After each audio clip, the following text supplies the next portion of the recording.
મોડર ગામની શ્રી મોગર પ્રાથમિક શાળાના શિક્ષિકાએ શાળાના વિદ્યાર્થીઓને 250 જેટલા રોપાની ભેટ આપી હતી। સમગ્ર ભારતમાં એક પેડ માં કે નામ કાર્યક્રમ ઉજવાઈ રહ્યો છે, ત્યારે શ્રી મોગર પ્રાથમિક શાળામાં પણ આ કાર્યક્રમ ખૂબ ધામધૂમથી ઉજવવામાં આવ્યો। શાળાના બાળકો ખરેખર વૃક્ષ વાવે અને તેને ઉછેરે તે હેતુથી શાળાના શિક્ષિકા ભાવિશા લાખાણા દ્વારા શાળાના તમામ બાળકોને વસંત, કાંચનાર, ઉમરો અને આસોપાલવ જેવા રોપાની ભેટ આપવામાં આવી। માત્ર ફોટોગ્રાફી ન કરતા બાળક ખરેખર વૃક્ષ વાવે, વૃક્ષ પ્રત્યે પ્રેમ કેળવે અને વૃક્ષોનું મહત્વ સમજે તે હેતુ સાથે આ એક નવતર પ્રયોગ કરવામાં આવ્યો, જેથી કરીને સમગ્ર શાળા તો હરિયાળી છે જ, પરંતુ સમગ્ર ગામ પણ હરિયાળું બને અને આમ કરતા કરતા સમગ્ર દેશ અને સમગ્ર વિશ્વ પણ હરિયાળું બને તેવો ઉદ્દેશ્ય છે।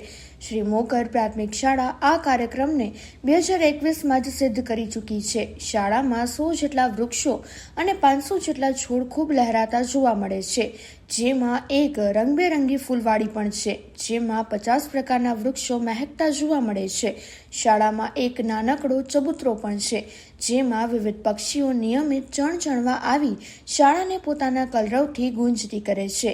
ઔષધિ બાગ અને કિચન ગાર્ડન પણ આ શાળામાં જોવા મળે છે। શાળા કોઈ ગ્રીન પ્રોજેક્ટ કાર્યક્રમમાં સામેલ નથી, આમ છતાં પણ શાળા એક ગ્રીન સ્કૂલ તરીકે દેખાઈ રહી છે। ઉપરાંત વિવિધ પ્રકારના ફૂલ છોડ અને વૃક્ષોના બીજ વાવીને રોપ તૈયાર કરીને શાળાના બાળકોને અને ગ્રામજનોને નિયમિત રીતે ભેટ સ્વરૂપે આપવામાં આવે છે। નમસ્કાર, હું લાખાણા ભાવિશા, પ્રાથમિક શિક્ષક શ્રી મોગર પ્રાથમિક શાળા। આજનો દિવસ એટલે કે 17 જુલાઈ 2025। હાલના સમયગાળામાં આપણે જોઈ રહ્યા છીએ કે સમગ્ર ભારતમાં એક પેડ માં કે નામ કાર્યક્રમ ઉજવાઈ રહ્યો છે, ત્યારે શ્રી મોગર પ્રાથમિક શાળા પણ આ કાર્યક્રમને ખૂબ ધામધૂમથી ઉજવી રહી છે, જે અંતર્ગત શાળાના 250 જેટલા બાળકોને સમગ્ર બાળકોને એક વૃક્ષ ભેટમાં આપેલું છે અને બાળકો પર્યાવરણનું મહત્ત્વ સમજે, વૃક્ષોને ઉછેરે, વૃક્ષોને રિસ્પેક્ટ કરે અને વૃક્ષોને વાવે, જેથી કરીને સમગ્ર શાળા તો હરિયાળી છે જ, પરંતુ સમગ્ર ગામ પણ હરિયાળું બને અને એમ કરતાં કરતાં સમગ્ર વિશ્વ અને સમગ્ર પર્યાવરણ છે એ હરિયાળું બને, એ અંતર્ગત આ એક અમે નવતર પ્રયોગ કરેલો છે।